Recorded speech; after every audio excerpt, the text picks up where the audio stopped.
So what might you do, all these things? So normalising, certainly around the fetishes, normalising and accepting it. Actually, out there in society, I remember being told many years ago by this same wonderful psychologist I mentioned earlier, that if you can even imagine it, somebody out there is doing it. And so actually, most of us be surprised what's going on elsewhere. It's not that unusual. So trying to help people accept that actually this would happen elsewhere, it's just that it would be kept much quieter. It might be that you're supporting someone to have private space to meet with another person, or to be able to carry out those sexual interests in a safe and clear way with appropriate rules and boundaries. If the behaviour really is unsafe, so I've worked with somebody who liked autoerotic asphyxiation, so cutting off the oxygen supply at the moment of orgasm to heighten the feeling, then it might be that actually there is no way you can find a safe way for them to do that. What's an alternative that they can still get a similar experience from, but it's keeping them safe? Simple rules, I often think this is far too simple, but seems to work well for people. Actually, this is okay, this is not okay. 2 lists. These you can do, these quite simply you can't do because they're not safe for you or for other people. Or you can do these in this place, but you can't do them in this place. These are public behaviours, these are private behaviours. I learned very, very early on in my career by getting that wrong with a young man who was masturbating in class and then handing it round in the classroom. And so I did social stories with him, and I did a private and a public, and it was that you can masturbate only in your bedroom or the bathroom and nowhere else. 2 weeks later, I get the call from college. He's standing in the bathroom, stark naked, masturbating. You know, what do we do? That's my fault, because I said he can do it in the bathroom. So I never say that anymore. Just say bedroom with curtains closed. And you'll go through every aspect of it. The curtains are closed, the door is shut, there's nobody else in the room with you, so that you're very clear that somebody has private space. Clubs I've talked about, so if there is a particular area that somebody is interested in or wants to explore, it's the social element that might make it difficult for someone on the spectrum. Then it's how do you support them with that? Can someone from the club come and meet them one-to-one and help them to go there? Is there some way that you can help that person engage to make it okay for them? Masturbation, I've talked about most of this. How do you help setting a challenge? If it's somebody who's excessively masturbating, okay, I bet you can't get that down to 10 times a day. Setting a timer, how about you only do it for this length of time, because otherwise you're going to make yourself sore or it's going to hurt. Maybe inducing it will increase the pleasure of the orgasm. So it's kind of how do you find the motivation to help someone to start doing it differently or reduce it? Stalking I haven't mentioned before, but it's the kind of natural extension of if there's somebody that they're really interested in who's not interested in them. So be that somebody who's a support worker or a family member or somebody at college or somebody at work, this getting stuck on someone until it becomes an infatuation is really difficult and potentially leads to police involvement. It can do, we've had situations of police involvement. That is very difficult for someone because if they're completely stuck on that person, obsessed with that person and taking it as a rejection that they don't want to have a relationship with them, it's hard to shift. So it might be that somebody doesn't have the skills to pursue it appropriately. So I have worked with people who've said, but that's what you do. That's how you woo somebody. And trying to say, well, 20 texts in half an hour is not how you woo somebody. And trying to, again, that lack of theory of mind, that just irritates them. That makes them cross. So then you might have to have very clear, almost rules for wooing somebody, for approaching somebody for that person. And equally, it might mean that that person's not picking up, the other person's not interested. So trying to explain, well, actually, if somebody doesn't reply, again, you're having to give concrete rules. If you text and someone doesn't reply within this time frame, they probably aren't interested. If you text once more and they still don't reply, then you need to take that as a no, they're not interested. Not I need to keep going. The more I keep going, the more likely they are to answer. And I have also known cases where people then get very angry about being rejected and actually seek some kind of revenge, then I'm going to keep going after them, I'm going to keep harassing them because they don't want me, and they're angry about it. There is, needless to say, and sadly, then the potential to end up on the wrong side of the criminal justice system. So this over-persistence in trying to get someone's attention or make contact this study did look at with young people on the spectrum. So it's shown that actually young people on the spectrum will persist significantly longer than those without to get a no or a negative response from somebody. So because it feels rude and people generally aren't uncaring, normally we would try and give a rejection quite subtly to somebody or quite nicely because you don't want to upset them and be blunt. The difficulty then is if someone on the spectrum is not picking up those more subtle signals, they're seeing that as encouragement. And then it's really hard trying to explain and to get someone to see, no, this is what they're really saying. Because we do this all the time. Our words are not saying what our intention is. Our words are being nice, but our intention is no. So often people need to be much more clear. And interestingly, they also showed that people on the spectrum don't respond when they're guided by negative information. In this situation, when the boys were told no, stop, that didn't work. They still carried on persisting. What did change it was when they were given a skill to use. So why don't you go and just talk to this girl walking to lunch instead of keep texting her and hounding her? So finding a way that in the example I'm thinking of, that somebody could then start interacting with people or talking with girls worked more than just telling him, no, that's not acceptable, or no, you mustn't do that because you're scaring them or because they're interpreting it in this way. So not surprising in some ways, it's not just about saying stopping the behaviour you don't want, but it's also giving an alternative behaviour that somebody can then do, a positive one. So in this case, it's more important about working out the motive. Why are they doing that? So often with people on the spectrum who've been accused of sex offending, it's looking at, so why did they do that? It's because it's for different reasons. It's a misinterpretation. It might be because these people are at the same developmental level emotionally that the person themselves is. So therefore they're much easier to approach, they're much easier to talk to. So children or younger children will look up to somebody who's older and will listen to them and talk to them respectfully, whereas people their own age they may not be able to interact with. They may, we talk about this spiky profile often of people on the spectrum, so cognitively, IQ level, they might be up here somewhere. Emotionally, you might be dealing with someone in their 30s who's essentially in their early teens, emotional-wise. So working out what someone's motive is, giving alternative strategies, positive feedback that's helpful, self-monitoring, so checklists to think about, teaching rules, I've mentioned before, with rewards. Often the rewards are natural ones that then it works for them. Video modelling I've not used, but there are several studies that show very positive results from videoing people. I have had a couple of clients who said, well, video me, record me when I'm like that then, and then I can see. Because if you can't imagine it. And teaching appropriate romantic social skills, if you like. Actually, how do you behave on a date? What do you say to somebody? How do you approach someone in the first place? I've touched on that there is an increased risk of offending with people because of the misunderstanding of social rules. Often people who have sexually offended haven't understood that it's not okay to do that. So it's often trying to work out, as I say, what the motivation is, what's happened behind. And sometimes it's that inability to inhibit an impulsive behaviour, often also very common on the autistic spectrum. So I've mentioned about this, so what's the motive in sex offending? And it might also be about a lack of appropriate opportunity, or as I've mentioned before, this obsessive interest in somebody, this stalking, wanting to be with somebody without being able to take into account their views on it. Having taught the concept of modesty to an autistic person, how do you deal with the complication of appropriate nudity, such as toddlers changing or public displays of affection? Okay. So yeah, I can see what you mean. So I think usually what's helpful is when you're working with someone to think about the rules. So you probably, if you have said to somebody it's appropriate, it's okay being naked when you're 3, it's not okay being naked when you're 30, it's helping someone understand that there are situations where that might happen. So if you go into a public swimming pool, like the big open changing rooms where you don't have the cubicles, you have people all in together getting change. It's, again, being clear with somebody and explaining in these situations, this is how it happens and that's okay.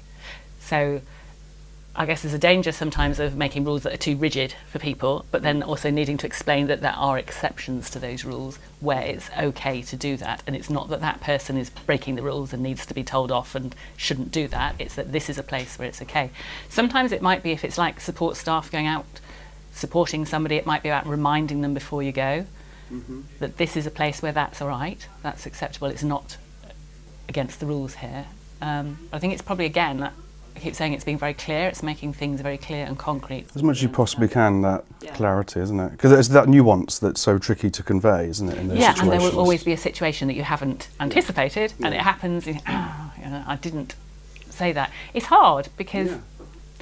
We don't have rules for every single engagement, do we? And a lot of the time I'm aware I'm saying that in a lot of these situations you need to make rules for it. This is okay, that's not okay. And then sod's law, there'll be an occasion where that doesn't fit. And that's life. Rules, But I guess the best you can do is try and give someone a general kind of heuristic, if you like, that works in this situation, with an understanding that there will be occasions that that's not the case. And I know that that is infuriating for some people on the spectrum, because you've just said it's like this and now you're saying it's like that. You know.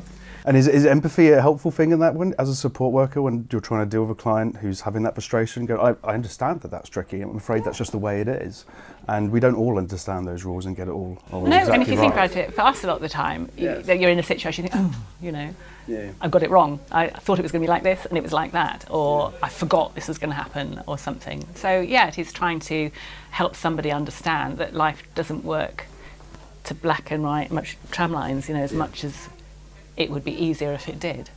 So it's kind of also weaving into it that preparation for the unexpected parts of life, because there will always be that. But to be honest, something like nudity, you would kind of hope that there aren't too many occasions where it's publicly okay to wander around with nothing on. Exactly. So perhaps you need to add into that if someone's going to a naturist setting as well. Or And what you can do in your own house with the front door locked or shut. There are situations of making it clear where something's acceptable and where it's not acceptable. Sometimes I do kind of like two lists for people, public and private. This is okay in public, this is only okay in private. Sure. And then so long as you generally always err towards the side of safety, that's better than erring towards the side of being a bit liberal about it, and then you're kind of setting someone up for ending up in a sticky situation. So what should be taught when? Well, I always feel really harsh saying this to people, but there's no point teaching a child who doesn't want to come and sit on your lap or hug or kiss naturally and automatically to do it because it's cute when they're young, if then suddenly you're going to have to ask them in later life to stop doing that. They won't be able to they may not be able to work that out themselves, that it's no longer okay to do it. So it's kinder to teach adult behaviour to children on the spectrum in terms of keeping them safe and of keeping other people safe. Gender awareness, i.e. this is a girl, this is a boy, what the difference is, might need to be taught in a far more concrete way. So I know several children on the spectrum where the teacher will say, I was at school last week, the teacher will say, girls over this way, boys and Michael over this way, because she said they've learned that he doesn't automatically realise that he fits in with that group, that he's a boy. Teaching modesty to children, again, is something that would normally happen for people, but you might need to actually give someone some clear rules on it, give some ideas about what this is okay and this is not okay. And teaching the correct names for sex organs, because euphemisms learnt when you're little, again, are quite difficult to unlearn when you're older. And I certainly remember doing a sexual knowledge assessment for a gentleman who was talking about his sausage all the way through. So when I showed him pictures, his penis was his sausage. And it wasn't until I said afterwards to something to support staff about his sausage, and she said, oh, that's what it is. He always sings, I've got a sausage, and nobody knew what he was on about. But actually, that's what he was talking about. So it's not just sex education, as we talked about at the beginning, the nuts and bolts of what goes where and what happens, but actually you've got to come right back to the beginning, to social skills and relationships education. How do you get those in place before you even get to the point of having a sexual relationship with somebody? What will they need to know 5 years from now? You're thinking ahead all the time. And sometimes people will say to me, when I'm doing the course at the special schools, where do I start? Where do I start? My advice would always be, start with the things that keep the person safe. Safety first. Things that best reduce the risk of being abused.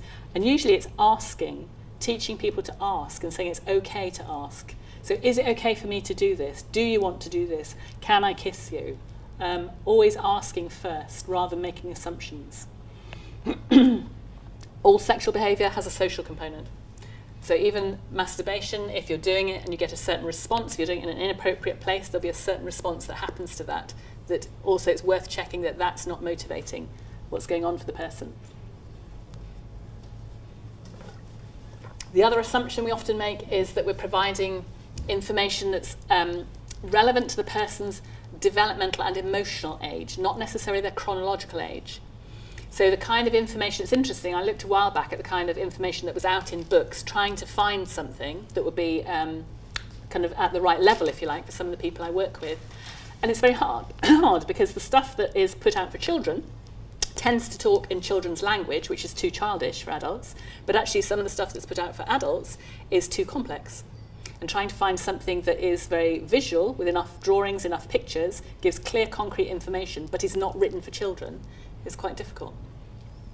I put this in because this just kind of backs up what I'm saying. Again, this was a particular community where, and school, college really for adults, where they had tried using the basic approach into sex education that they would use for people with learning disabilities. And they found it didn't work for the students with autism. So the relationships in this particular group, so this is with autism and a learning disability, tended to be more about people satisfying their own needs. So they weren't so interested in the intimacy side of it, or the being with somebody or sharing those experiences. And they found they needed to teach a wider framework of what was, starting off teaching what was acceptable adult social behaviour. So they also went right back to the beginning, started with personal hygiene, with self-care, before moving on into how you might relate to an other in that situation. So it was teaching people to understand the function of their body, what those parts were there for, what they do, and helping them move towards kind of socially acceptable sexual behaviour. So again, how do we help now? So I would again say, so going back to your questions about how would you work with somebody, how would you support somebody, talk about it, normalise it, demystify it. Actually, we all do this. We all have sexual needs, wants, desires, relationships if we're lucky. I would say teach that golden rule, which is for me, if you're in doubt, ask, because that's what keeps you safe. If you ask the other person, or if they come and ask you as a support staff or as a parent, is it okay to do this? How do I do this? So it's giving people that permission and that opportunity that it's okay to come and ask about it. How do you support an adult with high-functioning Asperger's or autism to build a relationship that's based on sexuality when they struggle to build relationships, even at a friendship level? So this is somebody wanting to just meet someone to have sex, or somebody who's wanting to have a relationship and a partner that is an intimate Either, relationship? I guess. So yeah, there's two parts to this answer. There is. One that wants the very kind of specific, I just want to have sex, and someone that wants the relationship that leads to the intimacy and stuff like that. But both people struggle socially anyway. Socially anyway, yeah. With difficulty is the simple answer. For somebody who is just interested in having sex, doesn't want to have a relationship, doesn't want any strings attached, again, in terms of wanting to make sure that they are keeping themselves safe, there is a website called tlc.com, I think, or .co.uk, who have provide sex workers for people with disabilities, and they actually mention Asperger's as a disability that they work with people. So if it was somebody, I have had one client, now under the Sexual Offences Act, you can't incite somebody to have sex, so I couldn't suggest that to him and say, why don't you do this? But a client who's very clear that he doesn't want any relationship, he just wants to pay to have the experience of having sex, then there is that option available. I assume that's only for heterosexuals? I don't know, to be honest. Don't know. You would hope not. And they offer a whole menu of different approaches in terms of, from somebody particularly on the spectrum who's just touch sensitive, so who just needs to get used to being able to tolerate another person's touch, maybe through massage or through anything like that, right up to teaching somebody, if you like, having a sexual experience and educating somebody in how to do that, or somebody who wants to lose their virginity, but with somebody else who knows what they're doing and is instructing them. So it's a wide range of experiences that are available. The other kind of thought that occurs to me is, out there in the general world, there will be plenty of people who are just looking for sex and not for an experience. My understanding is that that's what Tinder is all about. So you could argue that fine, somebody can follow the same process as anybody else would if what they're after is just a sexual experience. In terms of how we would support someone to do that, it becomes more difficult because that person is probably not going to want to have a support worker or somebody there with them, but they might need support to make those initial connections with people. So as long as the support person is not inciting that, then it's an interesting paragraph on the TLC website where they're very clear that actually you're not in breach of the Sexual Offences Act if you are just supporting someone in the background at their request to do something like that. In terms of somebody who is looking for a relationship, then we get into the whole area of how do you support someone to get off the starting block when they don't have the social skills to go out there and meet somebody. So again, it's around, it might need that they need support, they might need someone to help them look at where they might go to meet somebody. I talked earlier about that's fraught with difficulties around, often it's a group setting, and group settings in themselves are often very difficult for people on the spectrum. So then most people will say that they find a one-to-one interaction much easier. So then you're looking at options like internet dating, online, ways of meeting people online, so you're not having to do the face-to-face social stuff straight away. You get to know somebody a bit more before you do that.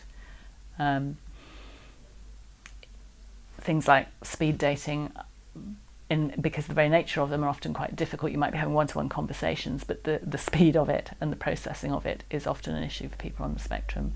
I would think it's quite an anxiety-provoking option for most people, and never mind somebody who's on the autistic spectrum. So it's again trying to work out how do you help someone narrow down some of those possibilities in the first place without having to use their social interactions to do so, which takes you to finding shared interest groups online or dating websites online. The difficulties of those is that there's a couple of them, there's a few of them for people on the spectrum, but they're overrepresented with men rather than women, and so that if it's a heterosexual relationship they're looking for, often there aren't many women on there who are getting lots of contacts, and the men themselves are not getting much of a response.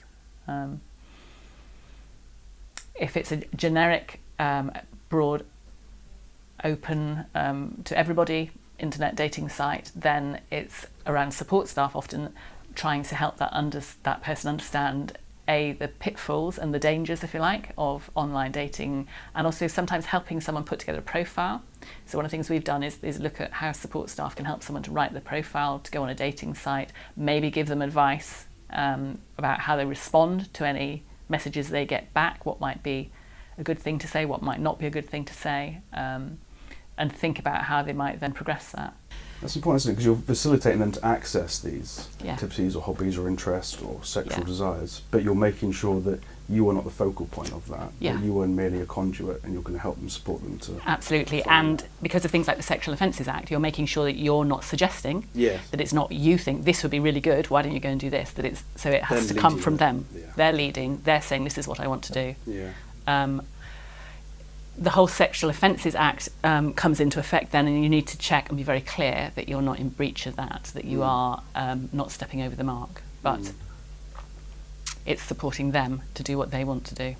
And I guess once we build that relationship where the client or the person with autism recognise the fact that you're trying to help them access these facilities, the focus is then perhaps less on you as the only source of that intimacy, and then showing, no, that I can enable you to get these things, but I'm not actually going to be that. Yeah, and so it's been very clear all the way through about that kind of thing. So actually, no, I'm not going to keep coming with you. I'm not a part of this. No. I'm just helping you to be able to meet that need, and to maybe find, if it is about finding a partner to get to us, to be in a situation or to access places where you might be able to do that. It might be about supporting someone to do online dating, if that's what they want to do, helping them put together their profile. I had one gentleman where he wanted staff to help him actually read and respond to any responses he got, all those kind of things. So it's what is that person, what do they want, what would they like, how do you help them to get that in an appropriate way. So in the situation we were just talking about, how might you or the person supporting the client help to keep that situation safe? As you obviously can be entering into quite dangerous or new environments when it comes to sexual fetishes. Yeah, no, it's a good question, and it's one that you have to think very carefully about. So I think, so in this particular situation I'm thinking of, it would be about if you're supporting someone to go and join a group or something, that you are asking them, or with them, you're finding the rules and the regulations that work around that group. You're checking out for yourself that they are aware and conscious that people can get into unsafe situations, and I'd want to know how that is being dealt with, or what rules there are that they have to deal with. It might be, and again doing this with the person, not for them or about them, that I've said to people before, I just want to make sure that this is okay, because, you know, I'm helping you do something here that might be potentially risky. How about we contact the group leader or the manager or whoever it is and have a chat with them, or go meet them or something like that to find out, so that then it's not an anonymous. Yes. As You're much as not launching them possible, out you're into trying to anonymous. understand those rules, understand. what And they're then, you know, as acceptable. you would in discussion with the person, then what do they think the things they might find difficult? What are the risks likely to be? Like in any risk situation, or where you're assessing risk in any situation and trying to come up with a management plan, you're constantly thinking, okay, that might be a risk. Is there anything we can do that will just help ameliorate that, or that will mitigate that risk, help make it a bit safer? And the bottom line is, you know, this is positive risk taking. Sometimes we all do it. We get into situations where, or we in order to progress or advance or do something, you have to take a little element of risk. You just try and make that as safe and as secure as you can by finding out enough information and taking small steps. And if that person wants support right up to the front door, that's what they have. If they want support into that situation, that's what they do. There is, even though I've said it's difficult to find stuff, there is fortunately a growing resource base, I'd say, of information out there, of teaching materials for groups and for individuals. Jessica Kingsley is usually really good in terms of publishers doing autism-specific books and resources. Anything that helps, and often having it visual and written down is easier for people to take on board than it being part of a social interaction in that you're talking about it. Tools to make the subtleties concrete I've talked about, so I would say keep it factual. So lists, I often do like just a page of A4 in two. This is okay, this is not okay. This you can do in public, this you do in private. Contracts I've used sometimes between couples. I agree, this person agrees to do this. If this person agrees to do this, both sign it. And again, it's kind of using the strengths, if you like, of someone on the spectrum, that this is what the rule is, so therefore I keep to it. But that has worked for some people. The yes-no pillows, the very clear communication. Social stories, I use quite a lot of people are familiar with them around these kind of aspects. Again, I often think this is far too simple, but they do seem to work. I'm always surprised. And it gives you the opportunity then to explain, this is what the problem is, this is why it's a problem for everyone else, and this is what I'm going to try and do instead. Small group work, with the emphasis on the word small, I would say, and even then sometimes one-to-one individual work is better. And sometimes role-playing difficult situations. My experience of doing that in social situations, I should say, not role-playing sexual situations. Just realised that. My experience of doing that is even then doing it in a social skills group with somebody, they were brilliant in the group, but when they were in the situation, in the social situation, in the pub, they couldn't translate it, they couldn't generalise it. So for me, it's the literature on social skills groups tends to show that they don't get great results, particularly with adults, for that reason. So then it's much more about being in the situation with that person and role-playing it there with them. Perhaps going to the pub, this case I said go to the pub at lunchtime when it's quiet, have the role-play there with the person so that they know, they have a better idea how to react when there are people there in the pub. How to meet people? Well, interestingly, research has shown, not surprisingly, that people with autism more often meet their partners through family introductions, friends of family, or on the internet. Compared to non-autistic adults, it's through a bar or nightclub or their own peers. This is an interesting area for me because I keep coming back to the internet in theory should be a really good or a helpful way for people on the spectrum to meet somebody, because you don't have to do that social face-to-face thing straight off. You can email and message and get to know somebody better that way and then meet them later on. We have been looking at Kingwood about how we support people to do that safely and meet people that way. Part of the difficulty is that there are a few websites out there specifically for people on the spectrum, for people with Asperger's. The issue then is how some people don't wish to disclose that they're on the spectrum on a general dating site. Some people are happy to put it in a context in terms of an explanation, supporting them to give an explanation about themselves. Well, I'm not good in social groups, or I prefer one-to-one. I often think that a matching service is what's needed, much more so where you have somebody with these interests. You have the matchmaker, if you like, or the service is then looking at two people being far more compatible, and then having a one-to-one chaperoned introduction. But I haven't found anywhere. The trouble with places like that is you have to pay quite a lot of money to belong to them. Are there any particular sorts of types of people that tend to fit better with those with the Asperger's condition? In terms of partners? Yes. I mean, is it possible to generalise? And I realise we're having to generalise and everybody's different. Well, I can tell you what the research says, if you like, Yeah. or what the statistics show, that successful relationships are more likely to be where the non-Asperger's partner is in the caring professions.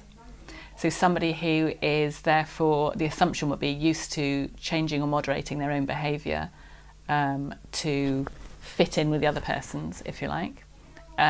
Or that the other person is on the spectrum themselves.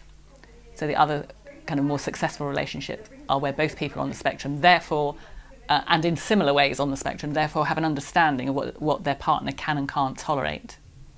So if you have one person who's extreme, intense person, and one person who is more needing of their own space, that's less likely to work. If you have two people who are of the type of both more needing their own space, both understand that actually their ideal night out is not kind of close together, it's maybe sitting in a room, not necessarily talking to each other, but just being with, that kind of thing. This is what I was talking about earlier. So this started out as the 21 top tips from the men's group. So as you can see, it starts right at the basics, clean. We did a version of this for women and a version for men. So you have to have clean hair, you have to shave, you have to smell good, fine clothes. Where would you go that you might meet people? Trying to think about that. Originally it was 10, it went up to 21, it now goes up to 30, I think, tips on it, where it takes you right through proposing marriage and meeting the parents, and all the way to the end, as it were. This was done with people with learning disabilities, with autism. I use it all the time with adults, high-functioning adults and people with Asperger's, because it's the same process. It's simple, it's clear, it's visual, it very clearly states from one step to the next what kind of thing you need to do. I often find that it's those resources work well across everyone on the spectrum. So that's it. That's the end of the presentation.